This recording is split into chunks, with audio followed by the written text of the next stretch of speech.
असं म्हटलं जातं की लग्नाच्या रेशीम गाठी स्वर्गात बांधल्या जातात, तर राजकारणात नशिबानं संधी मिळते. हा दुहेरी आणि दुर्मिळ योग मनमाडच्या रोहन सांगळे या तरुणाच्या नशिबी आलाय.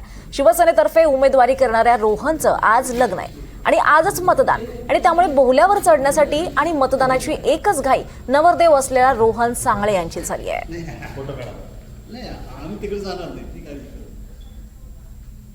काय सांगाल दुहेरी भूमिका, उमेदवार पण आहे आणि आज तुझं लग्न पण?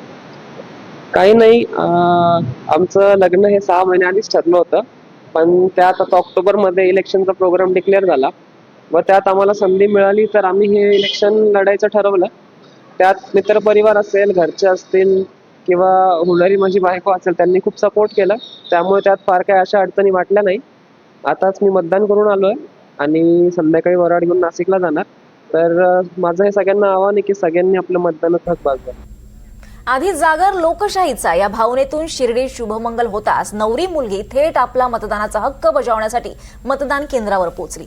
नवरीचं शृंगार, भांगेत भरलेलं सौभाग्याचं लेणं घेऊन पूजानं शिर्डीतल्या प्रभाग 11 मध्ये आपलं मतदान केलंय.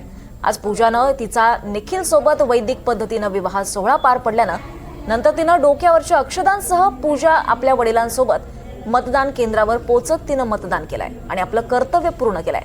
तिच्यासोबत बातचीत केली आमचे प्रतिनिधी सुनील दवंगे यांनी. लग्न पद्धत तसं माझी वैदिक पद्धतीने होती. ते झाल्यानंतर मला असं वाटलं फोटो सेशन मध्ये न अडकता मी लोकशाहीचा पहिला हक्क हे करण्यासाठी मी इथं आलेली आहे. म्हणजे माझे बाकीचे सगळे विधी मी सोडून इथं मी नगर परिषदेच्या मतदानासाठी माझा पहिला हक्क हा हे करण्यासाठी मी इथं आलेले आहे. माझं मतदान हे नगर परिषदेसाठी होतं, तर माझं इथं प्रभाग क्रमांक 11 मध्ये मी इथं वोट केलेला आहे.